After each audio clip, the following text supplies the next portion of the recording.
ध्रुव राठी इन दिनों भारत में हैं, लेकिन क्यों? क्योंकि दुनिया की सभी बड़ी कंपनियां वर्क फ्रॉम होम कैंसिल करके कर्मचारियों को ऑफिस बुला रही हैं।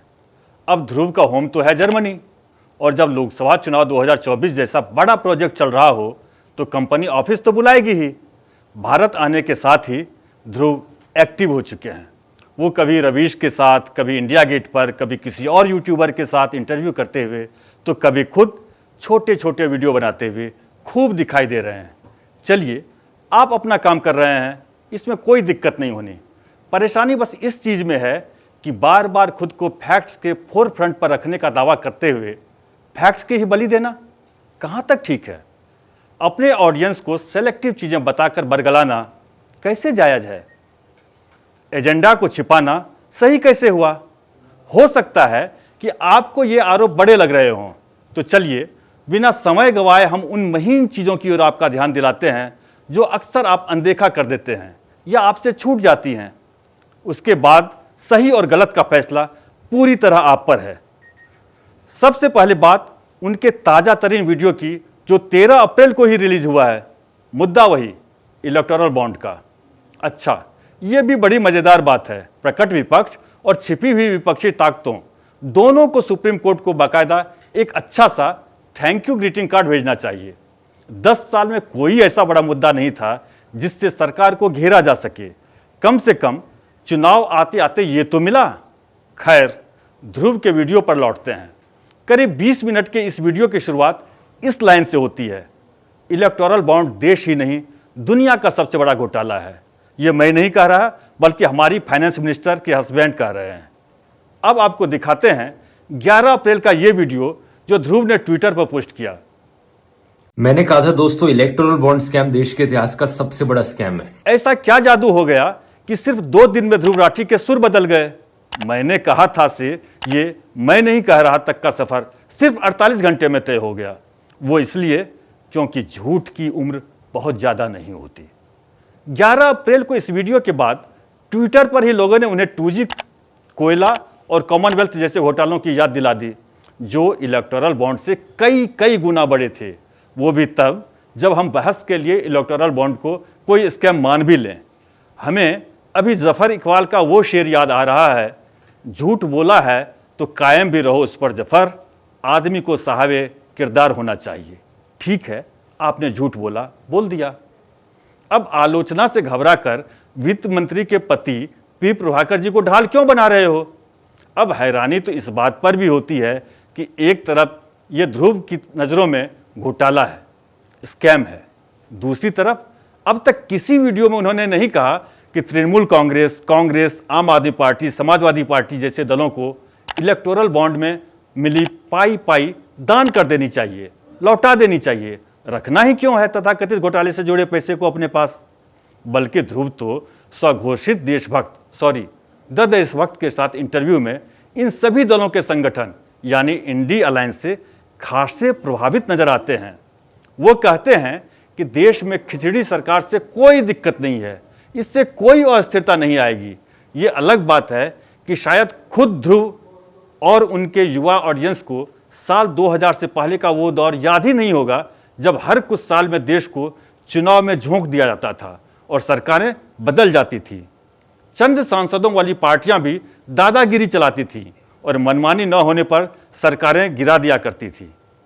ध्रुव राठी को अपने वीडियोस में गाड़ियों का उदाहरण देने का बड़ा शौक है। उसी उदाहरण से समझाएं तो किसी गाड़ी में जब आप बड़े, छोटे, गोल, चौकोर, तिकोने हर तरह के टायर फिट करने की कोशिश करेंगे ना, तो वो गाड़ी ज़्यादा दूर तक नहीं चल पाएगी।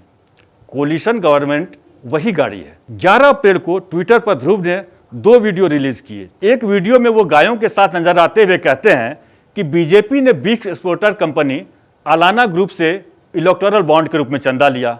आमतौर पर पूरी दुनिया में बीफ का मतलब गोमांस माना जाता है, लेकिन भारत में गोमांस पर बैन है। इसलिए जब हम अलाना ग्रुप की वेबसाइट पर गए तो वहाँ साफ लिखा हुआ है कि कंपनी बफेलो मीट यानी भैंस का मांस एक्सपोर्ट करती है। अब यहाँ एजेंडा और शातिराना हरकत को ध्यान से समझिए। ध्रुव राठी चाहते तो यही वीडियो वो भैंस को चारा खिलाते हुए भी बना सकते थे, लेकिन उन्होंने इसके लिए गाय को चुना। जो इस केस में फैक्चुअली गलत है। पर जब वीडियो किसी खास एजेंडा से ही बनाया गया हो तो ऐसी गलतियां जानबूझकर की जाती हैं। उसी दिन दूसरे वीडियो में वो इकोनॉमिस्ट बन जाते हैं और बताते हैं कि 2014 से अब तक भारत पर कर्ज का बोझ तेजी से बढ़ा है। दुनिया भर में कर्ज को एब्सोल्यूट टर्म्स में नहीं देखा जाता, ये डेट टू जीडीपी रेशियो के तौर पर लिया जाता है। और इस मामले में भारत की स्थिति ठीक ठाक है।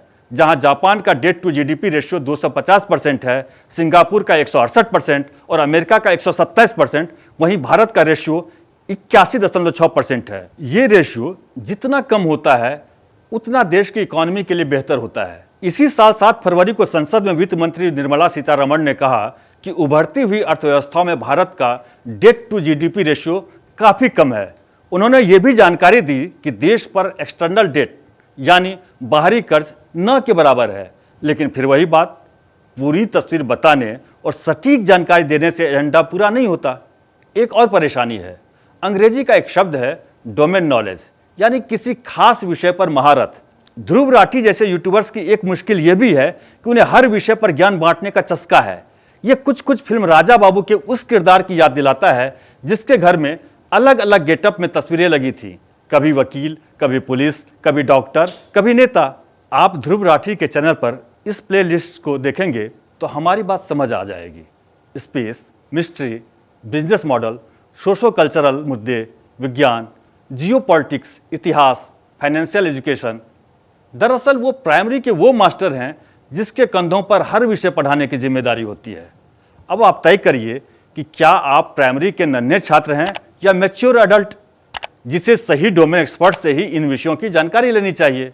और YouTube पर डोमेन एक्सपर्ट्स की कोई कमी नहीं। वीडियो से याद आया कि शायद उनके सबसे ज़्यादा चलने वाले इस वीडियो को लेकर उन्होंने एक ट्वीट किया था। इसमें लिखा है, ये मेरा अब तक का सबसे महत्वपूर्ण वीडियो है। अब अगर ये ध्रुव राठी के 2.25 करोड़ सब्सक्राइबर वाले चैनल का सबसे अहम वीडियो था और वो चाहते थे कि हर व्यूअर इसे 100 लोगों को फॉरवर्ड करे, तो इसका मोनेटाइजेशन ऑफ क्यों नहीं किया गया? आप कमाइए बाकी 607 वीडियो से और इस 608वें वीडियो के बाद वाले हर वीडियो से, लेकिन कम से कम इस वीडियो से तो पैसा कमाने के बारे में ना सोचते। मोनेटाइजेशन ऑफ होता तो आपकी 24 मिनट की बात बिना किसी रुकावट के आपके दर्शकों तक पहुंच पाती। लेकिन फिर वही बात, ध्रुव राठी एक यूट्यूबर हैं और उनसे ये उम्मीद रखना बेमानी है। बीते कुछ दिनों से ध्रुव राठी अपने वीडियोज़ को जय हिंद बोलकर ख़त्म करते हैं। वैसे तो ये सामान्य सी बात है, लेकिन उनके केस में ये इतनी भी सामान्य नहीं। हम ये क्यों कह रहे हैं, इस स्क्रीनशॉट को देखकर आप समझ जाएंगे। इस ट्वीट में उन्होंने वंदे मातरम और जय हिंद का मजाक उड़ाते हुए लिखा कि भारत में बड़ी संख्या में इमोशनल फूल्स हैं जो तर्क के बजाय राष्ट्रवादी नारेबाजी से प्रभावित हो जाते हैं। तो क्या इसीलिए ध्रुव ने 2 अप्रैल को ये वीडियो जारी किया?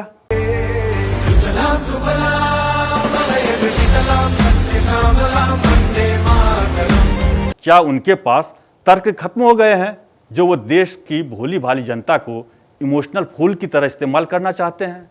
और हाँ, चलते चलते बात डिक्टेटरशिप की। देश में तानाशाही की बात करने वाले ध्रुव राठी ट्विटर पर तानाशाह जैसा बर्ताव करने में कसर नहीं छोड़ते। लोकतंत्र के हिमायती असहमति भरी आवाज़ों को ब्लॉक करने में वक्त नहीं लगाते। ये सिर्फ कुछ पॉइंट्स थे जिनको सामने लाना जरूरी था। ध्रुव राठी से हमें कोई आपत्ति नहीं, न उनके वीडियोस से। आपत्ति सिर्फ सच और तथ्य की आड़ में झूठ परोसने और जनता को गुमराह करने से है। हम पहले भी एक वीडियो में उनके फैक्ट्स को कटघरे में खड़ा कर चुके हैं। आप आई बटन पर क्लिक करके वो वीडियोस देख सकते हैं। वो एक यूट्यूबर हैं, कभी कभी कमाल की अच्छी जानकारी भी देते हैं। वो वही करें और अपने डोमेन पर फोकस करें तो शायद उस पर किसी को इतराज़ नहीं होगा। एक और महत्वपूर्ण बात कि अगर वो भारत से सचमुच प्यार करते हैं तो यहाँ आएँ, यहाँ के लोगों के बीच काम करें, उन्हें जागरूक करें, शिक्षित करें और जमकर वीडियो बनाएं। बस उन वीडियोज़ में अपने तथ्य ठीक रखें और उन्हें सुंदर ग्राफिक्स और अच्छी एडिटिंग के पीछे छिपाने का काम न करें। और अंत में आपसे भी एक गुजारिश है, आप किसी भी वीडियो या यूट्यूबर के कंटेंट को तर्क के तराजू पर भी तौल कर देखें, अपने विवेक का इस्तेमाल करें। हम कर्तव्य पथ के लिए भी यही कहेंगे, आपको अगर लगता है कि हमने किसी तथ्य की अनदेखी की है या गलत जानकारी दी है तो कमेंट में जरूर बताएं। हमारा वादा है कि उसे तुरंत ठीक किया जाएगा। इस वीडियो को लाइक और शेयर करें ताकि सभी के पास सही जानकारी का विकल्प पहुंच सके।